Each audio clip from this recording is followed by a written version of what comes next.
नमस्कार देवियों और सज्जनों, a very good morning to all of you. कोविड-19 वैक्सीनेशन कार्यक्रम के देशव्यापी प्रारंभ के अवसर पर राष्ट्र के नाम संदेश हेतु हम परम आदरणीय प्रधानमंत्री जी से कृपा पूर्वक आग्रह करते हैं।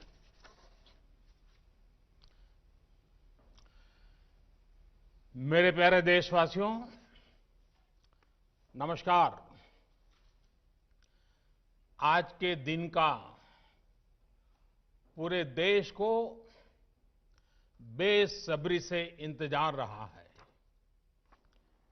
कितने महीनों से देश के हर घर में बच्चे, बूढ़े, जवान सभी की जुबान पर यही सवाल था कि कोरोना की वैक्सीन कब आएगी।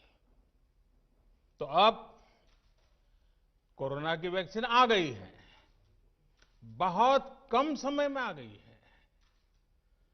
अब से कुछ ही मिनट बाद भारत में दुनिया का सबसे बड़ा टीकाकरण अभियान शुरू होने जा रहा है। मैं सभी देशवासियों को इसके लिए बहुत बहुत बधाई देता हूं। आज वो वैज्ञानिक, वैक्सीन रिसर्च से जुड़े अनेकों लोग विशेष रूप से प्रशंसा के हकदार हैं, जो बीते कई महीनों से कोरोना के खिलाफ वैक्सीन बनाने में जुटे थे, दिन रात जुटे थे।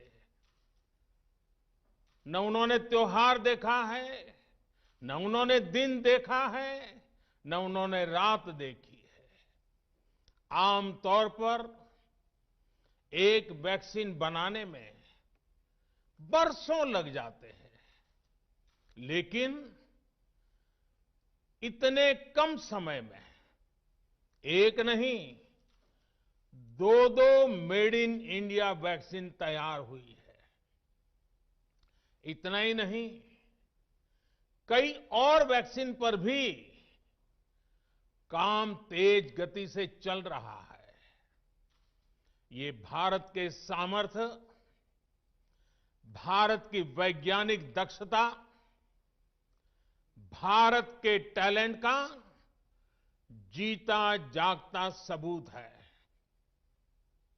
ऐसी ही उपलब्धियों के लिए राष्ट्रकवि रामधारी सिंह दिनकर जी ने कहा था, मानव मानव जब जोर लगाता है, पत्थर पानी बन जाता है।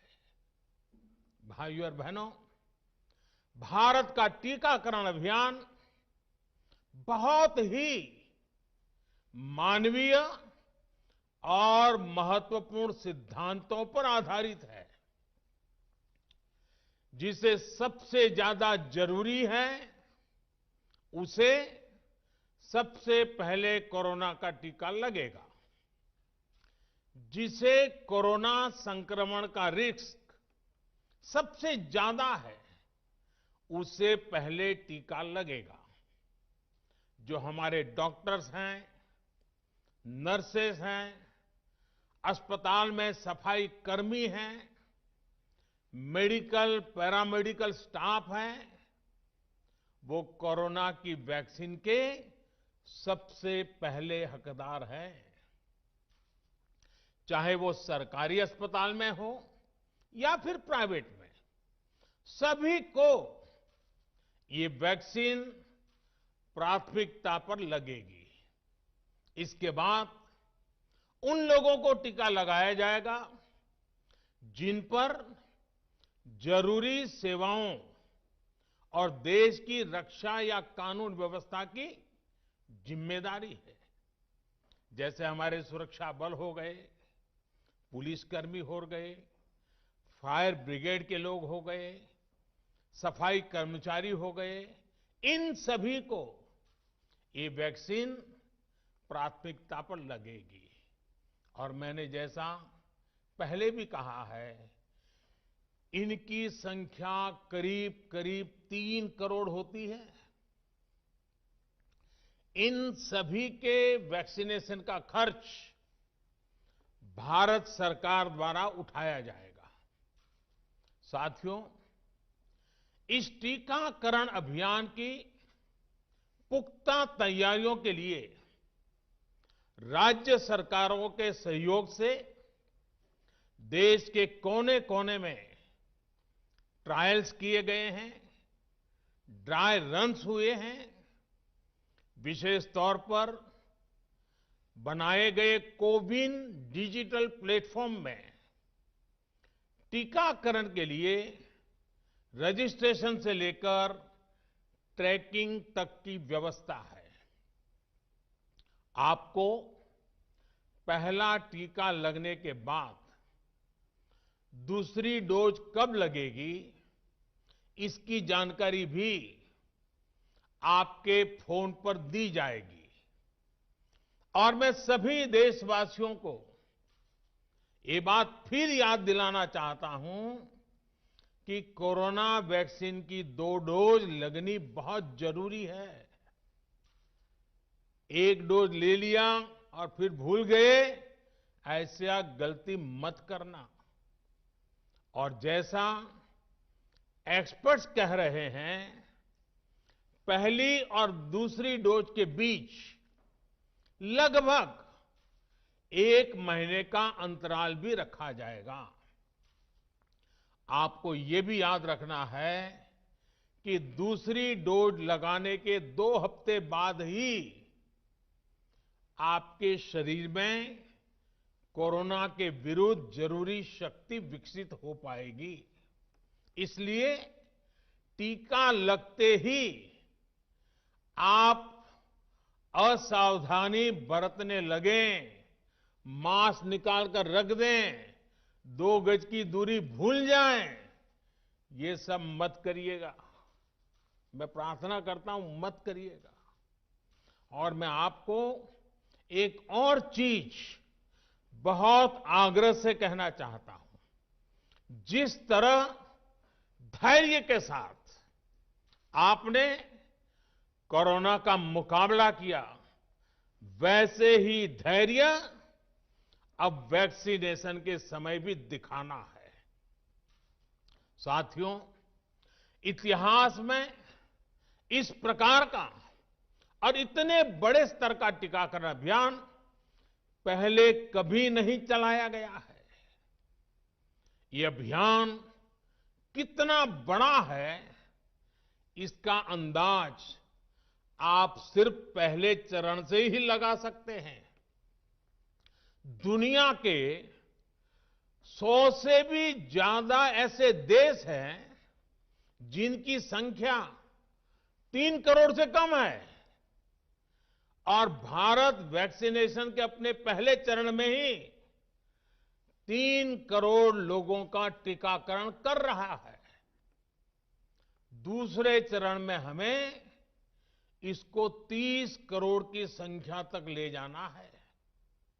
जो बुजुर्ग हैं, जो गंभीर बीमारी से ग्रस्त हैं, उन्हें वो अगले वाले चरण में टीका लगेगा। आप कल्पना कर सकते हैं, 30 करोड़ की आबादी से ऊपर के दुनिया के सिर्फ 3 ही देश हैं, खुद भारत, चीन और अमेरिका। और कोई भी देश ऐसा नहीं है जिनकी आबादी इनसे ज्यादा हो।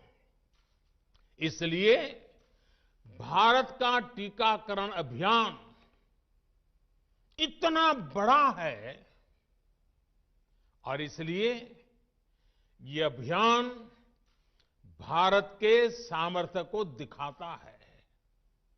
और मैं देशवासियों को एक और बात कहना चाहता हूं। हमारे वैज्ञानिक, हमारे एक्सपर्ट्स जब दोनों मेड इन इंडिया वैक्सीन की सुरक्षा और प्रभाव को लेकर आश्वस्त हुए, तभी उन्होंने इसके इमरजेंसी उपयोग की अनुमति दी है। इसलिए देशवासियों को किसी भी तरह के प्रोपेगेंडा, अफवाहें, दुष्प्रचार से बचकर रहना है। साथियों, भारत के वैक्सीन वैज्ञानिक, हमारा मेडिकल सिस्टम भारत की प्रक्रिया की पूरे विश्व में बहुत विश्वसनीयता है और पहले से है। हमने ये विश्वास अपने ट्रैक रिकॉर्ड से हासिल किया है। मेरे प्यारे देशवासियों, हर हिंदुस्तानी इस बात का गर्व करेगा कि दुनिया भर के करीब 60% बच्चों को जो जीवन रक्षक टीके लगते हैं, वो भारत में ही बनते हैं। भारत की सख्त वैज्ञानिक प्रक्रियाओं से ही होकर के गुजरते हैं। भारत के वैज्ञानिकों को और वैक्सीन से जुड़ी हमारी विशेषज्ञता पर दुनिया का ये विश्वास made in India corona vaccine में और मजबूत होने वाला है। इसकी कुछ और खास बातें हैं जो आज मैं देशवासियों को जरूर बताना चाहता हूं। ये भारतीय वैक्सीन विदेशी वैक्सीनों की तुलना में बहुत सस्ती हैं और इनका उपयोग भी उतना ही आसान है। विदेश में तो कुछ वैक्सीन ऐसी हैं जिसकी एक डोज 5,000 रुपया तक में है और जिसे -70 डिग्री तापमान में फ्रीज में रखना होता है। -70 डिग्री। वहीं भारत की वैक्सीन ऐसी तकनीक पर बनाई गई हैं जो भारत में बरसों से ट्राइड और टेस्टेड है। ये वैक्सीन स्टोरेज से लेकर ट्रांसपोर्टेशन तक भारतीय स्थितियों और परिस्थितियों के अनुकूल है। यही वैक्सीन अब भारत को कोरोना के खिलाफ लड़ाई में निर्णायक जीत दिलाएगी। साथियों, कोरोना से हमारी लड़ाई आत्मविश्वास और आत्मनिर्भरता की रही है।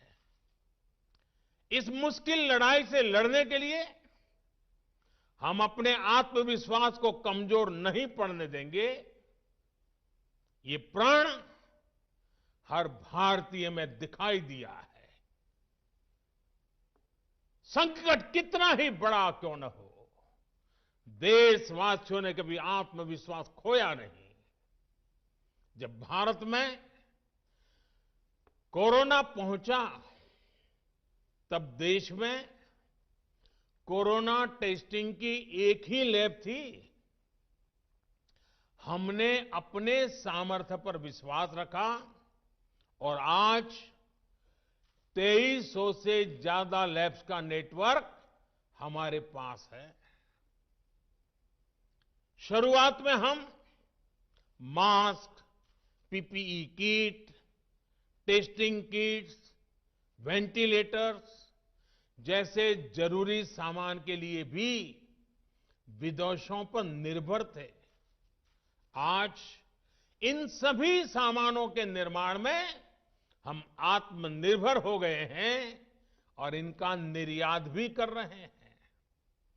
आत्मविश्वास और आत्मनिर्भरता की इसी ताकत को हमें टीकाकरण के इस दौर में भी सशक्त करना है।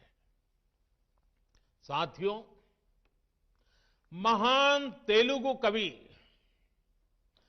श्री गुराजाड़ा अप्पा राव ने कहा था, सौंत लाभम कौंत मानुको सौंत लाभ कौंत मानुको पौरु गुवाडिकी तोड़ू पाडबोय देश मंटे मट्टी कादोई देश मंटे मनुष्य लोय। यानी हम दूसरों के काम आए, ये निस्वार्थ भाव हमारे भीतर रहना चाहिए। राष्ट्र सिर्फ मिट्टी, पानी, कंकड़, पत्थर से नहीं बनता, बल्कि राष्ट्र का अर्थ होता है हमारे लोग। कोरोना के विरुद्ध लड़ाई को संपूर्ण देश ने इसी भावना के साथ लड़ा है। आज जब हम बीते साल को देखते हैं तो एक व्यक्ति के रूप में, एक परिवार के रूप में, एक राष्ट्र के रूप में हमने बहुत कुछ सीखा है, बहुत कुछ देखा है, जाना है, समझा है। आज भारत जब अपना टीकाकरण अभियान शुरू कर रहा है तो मैं उन दिनों को भी याद कर रहा हूं। कोरोना संकट का वो दौर जब हर कोई चाहता था कि कुछ करें, लेकिन उसको उतने रास्ते नहीं सूझते थे। सामान्य तौर पर बीमारी में पूरा परिवार बीमार व्यक्ति की देखभाल के लिए जुट जाता है, लेकिन इस बीमारी ने तो बीमार को ही अकेला कर दिया। अनेकों जगह पर छोटे छोटे बीमार बच्चों को मां से दूर रहना पड़ा। मां परेशान रहती थी, मां रोती थी, लेकिन चाहकर भी कुछ कर नहीं पाती थी। बच्चे को अपनी गोद में नहीं ले पाती थी। कहीं बुजुर्ग पिता अस्पताल में अकेले अपनी बीमारी से संघर्ष करने को मजबूर थे। संतान चाहकर भी उसके पास नहीं जा पाती थी। जो हमें छोड़कर चले गए, उनको परंपरा के मुताबिक वो विदाई भी नहीं मिल सकी जिसके वो हकदार थे।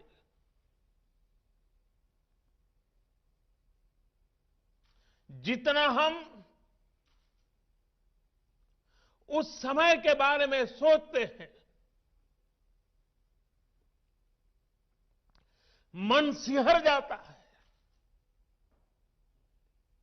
उदास हो जाता है। लेकिन साथियों,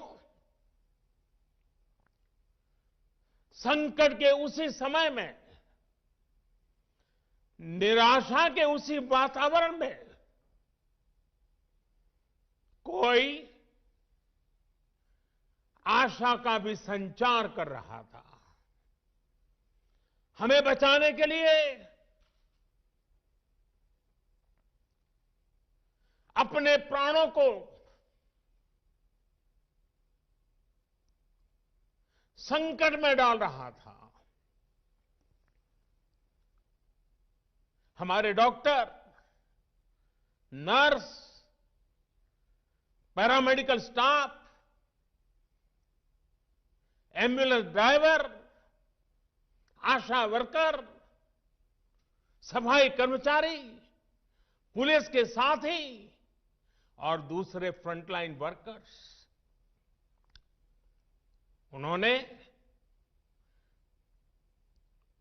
मानवता के प्रति अपने दायित्व को प्राथमिकता दी। इनमें से अधिकांश तब अपने बच्चों, अपने परिवार से दूर रहे, कई कई दिन तक घर नहीं गए।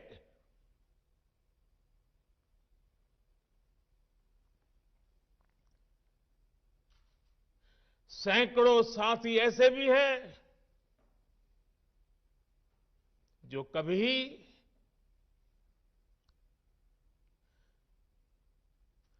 घर वापस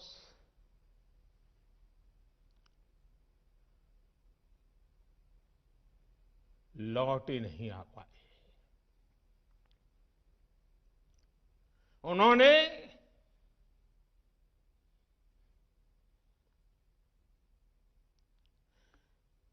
एक एक जीवन को बचाने के लिए अपना जीवन आहूत कर दिया।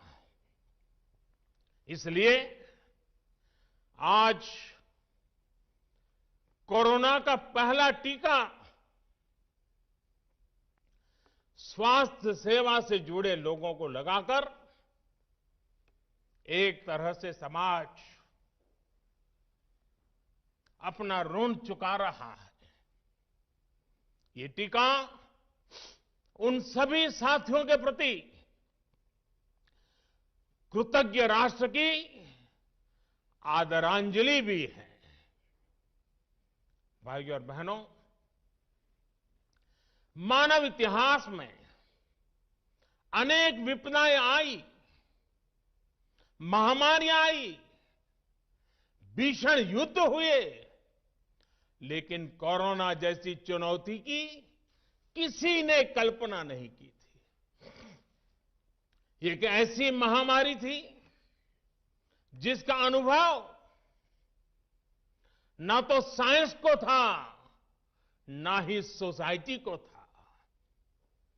तमाम देशों से जो तस्वीरें आ रही थी, वो खबरें आ रही थी, वो पूरी दुनिया के साथ साथ हर भारतीय को विचलित कर रही थी। ऐसे हालात में दुनिया के बड़े बड़े एक्सपर्ट्स भारत को लेकर तमाम आशंकाएं जता रहे थे। लेकिन साथियों, भारत की जिस बहुत बड़ी आबादी को हमारी कमजोरी बताया जा रहा था, उसको ही हमने अपनी ताकत बना दिया। भारत ने संवेदनशीलता और सहभागिता को लड़ाई का आधार बनाया। भारत ने 24 घंटे सतर्क रहते हुए, हर घटनाक्रम पर नजर रखते हुए सही समय पर सही फैसले लिए। 30 जनवरी को भारत में कोरोना का पहला मामला मिला, लेकिन इसके 2 सप्ताह से भी पहले भारत एक हाई लेवल कमिटी बना चुका था। पिछले साल आज का ही दिन था जब हमने बाकायदा सर्वेलांस शुरू कर दिया था। 17 जनवरी 2020 वो तारीख थी जब भारत ने अपनी पहली एडवाइजरी जारी कर दी थी। भारत दुनिया के उन पहले देशों में से था जिसने अपने एयरपोर्ट्स पर यात्रियों की स्क्रीनिंग शुरू कर दी थी। साथियों, कोरोना के खिलाफ लड़ाई में भारत ने जैसी इच्छा शक्ति दिखाई है, जो साहस दिखाया है, जो सामूहिक शक्ति का परिचय करवाया है, वो आने वाली अनेक पीढ़ियों के लिए प्रेरणा का काम करेगा। याद कीजिए, जनता कर्फ्यू कोरोना के विरुद्ध हमारे समाज के संयम और अनुशासन का भी परीक्षण था, जिसमें हर देशवासी सफल हुआ। जनता कर्फ्यू ने देश को मनोवैज्ञानिक रूप से लॉकडाउन के लिए तैयार किया। हमने ताली, थाली और दिया जलाकर देश के आत्मविश्वास को ऊंचा रखा। साथियों, कोरोना जैसे अनजान दुश्मन जिसके एक्शन रिएक्शन को बड़े बड़े सामर्थ्यवान देश नहीं भांप पा रहे थे, उसके संक्रमण को रोकने का सबसे प्रभावी तरीका ही यही था कि जो जहां है वो वहीं रहे। इसलिए देश में लॉकडाउन का फैसला भी किया गया। यह निर्णय आसान नहीं था। इतनी बड़ी आबादी को घर के अंदर रखना असंभव है, इसका हमें एहसास था। और यहां तो देश में सब कुछ बंद होने जा रहा था, लॉकडाउन होने जा रहा था। इसका लोगों की रोजी रोटी पर क्या प्रभाव पड़ेगा, अर्थव्यवस्था पर क्या प्रभाव पड़ेगा, इसका आकलन भी हमारे सामने था। लेकिन देश ने जान है तो जहान है के मंत्र पर चलते हुए प्रत्येक भारतीय का जीवन बचाने को सर्वोच्च प्राथमिकता दी। और हम सभी ने ये देखा है कि कैसे तुरंत ही पूरा देश, पूरा समाज इस भावना के साथ खड़ा हो गया। अनेकों बार छोटी छोटी लेकिन महत्वपूर्ण चीजों की जानकारी देने के लिए मैंने भी अनेक बार देशवासियों के साथ सीधा संवाद किया।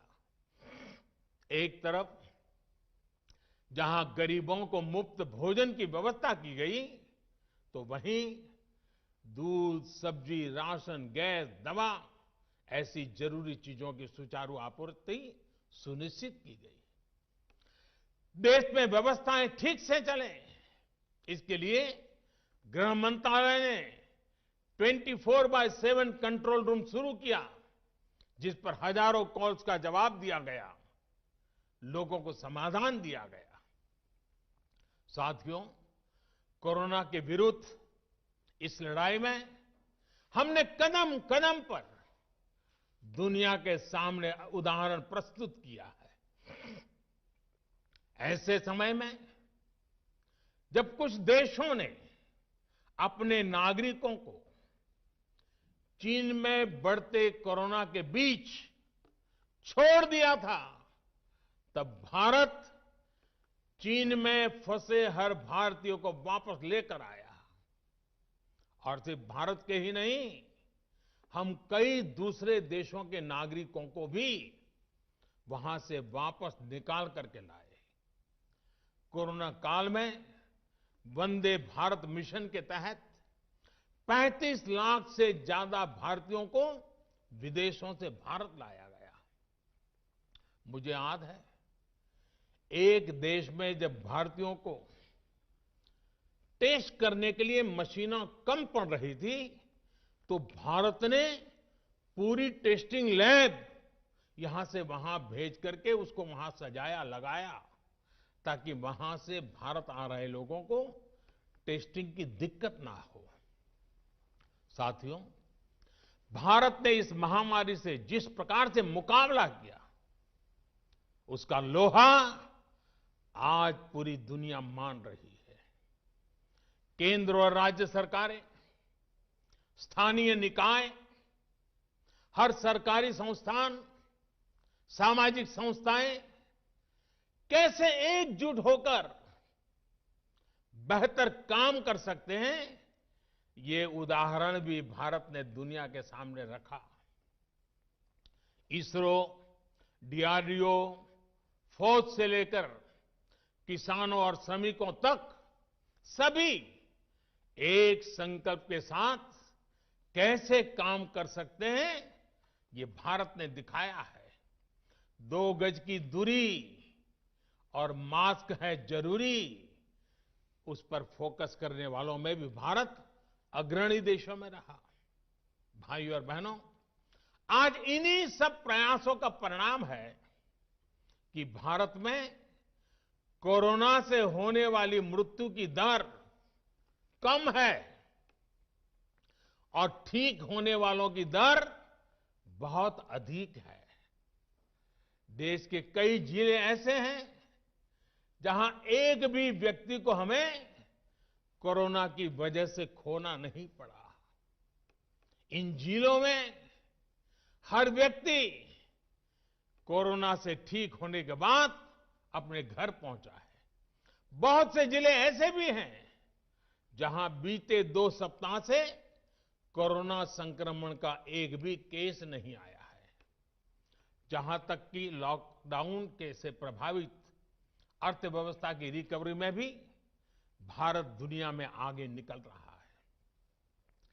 भारत उन गिने चुने देशों में है जिसने मुश्किल के बावजूद दुनिया के 150 से ज्यादा देशों में जरूरी दवाएं और जरूरी मेडिकल सहायता पहुंचाई।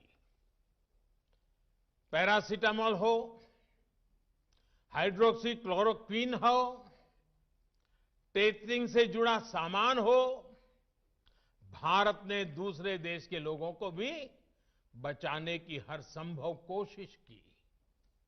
आज जब हम अपनी वैक्सीन बना ली है, तब भी भारत की तरफ दुनिया आशा और उम्मीद की नजरों से देख रही है। हमारा टीकाकरण अभियान जैसे जैसे आगे बढ़ेगा, दुनिया के अनेक देशों को हमारे अनुभव का लाभ मिलेगा। भारत की वैक्सीन, हमारी उत्पादन क्षमता पूरी मानवता के हित में काम आए, ये हमारी प्रतिबद्धता है।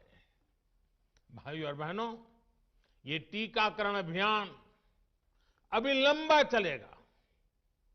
हमें जन जन के जीवन को बचाने में योगदान देने का मौका मिला है और इसलिए इस अभियान से जुड़ी प्रक्रिया को, उस प्रक्रिया का हिस्सा बनने के लिए भी देश में वॉलेंटियर आगे आ रहे हैं। मैं उनका स्वागत करता हूं और भी अधिक वॉलेंटियर्स को मैं अपना समय इस सेवा कार्य में जोड़ने के लिए जरूर आग्रह करूंगा। हां, जैसा मैंने पहले कहा, मास्क, 2 गज की दूरी और साफ सफाई ये टीके के दौरान भी और बाद में भी जरूरी रहेंगे। टीका लग गया तो उसका अर्थ ये नहीं कि आप कोरोना से बचाव के दूसरे तरीके छोड़ दें। अब हमें नया प्रण लेना है। दवाई भी, कड़ाई भी। दवाई भी, कड़ाई भी। आप सभी स्वस्थ रहें, इसी कामना के साथ इस टीकाकरण अभियान के लिए पूरे देश को बहुत बहुत शुभकामनाएं देता हूं। देश के वैज्ञानिकों का, रिसर्चर्स का, लैब में जुड़े हुए सब लोगों का, जिन्होंने पूरे साल एक ऋषि की तरह अपनी लैब में जीवन खपा दिया और ये वैक्सीन देश और मानवता को दी है। मैं उनको भी विशेष रूप से अभिनंदन करता हूं, उनका आभार व्यक्त करता हूं। मेरी आप सबको बहुत बहुत शुभकामनाएं हैं। आप जल्द इसका लाभ उठाएं, आप भी स्वस्थ रहें, आपका परिवार भी स्वस्थ रहें, पूरी मानव जात इस संकट की घड़ी से बाहर निकले और स्वस्थता हम सबको प्राप्त हो, इसी एक कामना के साथ आप सबका बहुत बहुत धन्यवाद। परम आदरणीय प्रधानमंत्री जी से अनुरोध है कि रिमोट बटन दबाकर विश्व के सबसे बड़े वैक्सीनेशन कार्यक्रम का औपचारिक प्रारंभ करने की कृपा करें।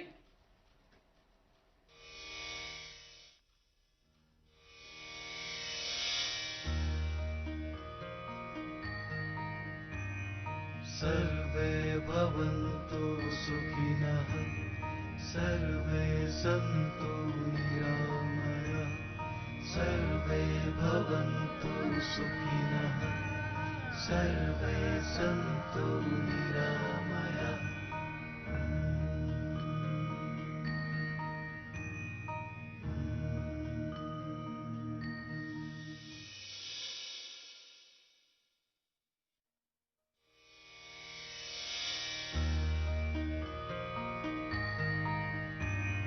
सर्वे भवन्तु सुखिनः सर्वे सन्तु निरामयाः सर्वे भवन्तु सुखिनः सर्वे सन्तु निरामयाः